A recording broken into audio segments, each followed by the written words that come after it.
The year is 1747, a time of great upheaval and uncertainty. A powerful leader, Nader Shah, has just been killed, leaving a massive power vacuum. His vast empire, which stretched all the way from India to the Caucasus Mountains, began to crumble into chaos and disorder. In the southern part of Kandahar, a young man named Ahmad Khan Abdali witnessed the world around him falling apart. He was only 25 years old, but he was about to become a very important person in history. With Nader Shah gone, nobody knew who was in charge, and the power vacuum was palpable. Everyone was fighting to take control, and the situation was extremely dangerous and volatile. Amidst all this confusion and fighting, Ahmad Khan Abdali saw his chance to rise. The Afghan tribal leaders convened a significant meeting in Kandahar to discuss their future. They weren't there to mourn the loss of their old leader. They needed to find a new leader, someone strong and capable who could protect them and lead them through these turbulent times. Little did they know, the person they were searching for was already among them, ready to take on the mantle of leadership. Ahmad Khan Abdali wasn't just any young man. He was a Pashtun, from a family known for being brave leaders and warriors. He had even worked his way up to becoming a leader in Nader Shah's army. Everyone knew how brave he was in battle. He was also really smart about how he fought, which made his enemies afraid of him.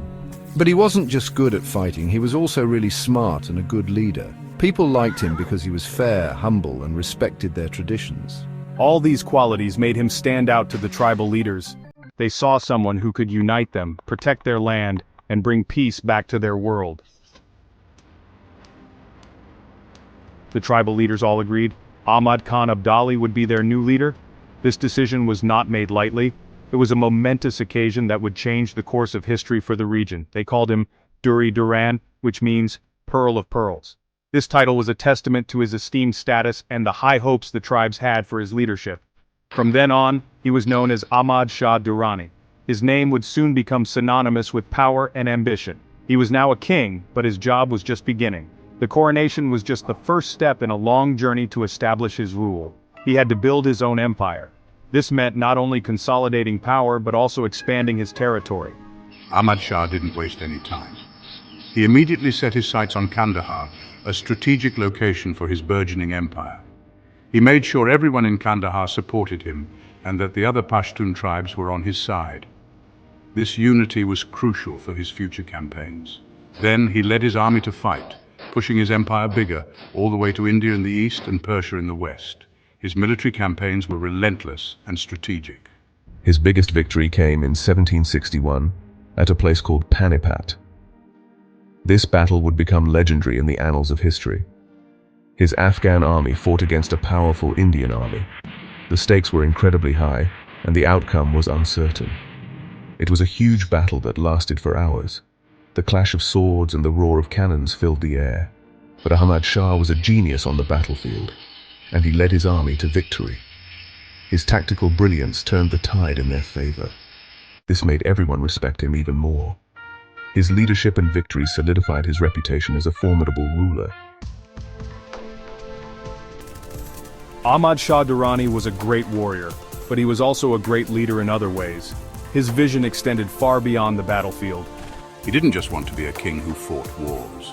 He aspired to be a ruler who could bring lasting peace and prosperity to his people.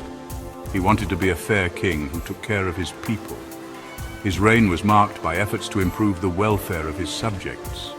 He knew that a strong leader needed more than just a strong army. He needed wise advisors and a diverse council to guide him. He needed to unite his people and help them prosper. Unity and cooperation were key to the strength of his empire. He called himself Padishah-i Ghazi, which means victorious emperor. But he also worked hard to bring people together and support the arts. His court was a hub of cultural and intellectual activity. When Ahmad Shah was king, there was a lot of art and learning. He encouraged scholars and artists to thrive. He ordered people to build mosques, libraries, and important buildings. These structures became centers of community life and learning. He also helped businesses grow. Trade and commerce flourished under his rule. He believed in religious freedom and respected all the different cultures in his empire. This respect fostered a sense of unity and mutual respect among his people. He knew that this would make his empire even stronger. By embracing diversity and promoting harmony, he laid the foundation for a resilient and prosperous realm. Ahmad Shah Durrani, the young man who rose from chaos, died in 1772. But he left behind a powerful legacy, just like the tall mountains of the Hindu Kush in his empire. People in Afghanistan and other places still call him Ahmad Shah Baba, which means Ahmad Shah the Father. This shows how much they loved and respected him. We remember him not only as a great warrior but also as a fair leader, a smart ruler, and the person who brought the Afghan people together. His dream of a strong and united Afghanistan still inspires people today. His story teaches us that even when things are very difficult, one person with courage, a dream, and determination can change the world. He is a symbol of hope, unity, and the strong spirit of Afghanistan.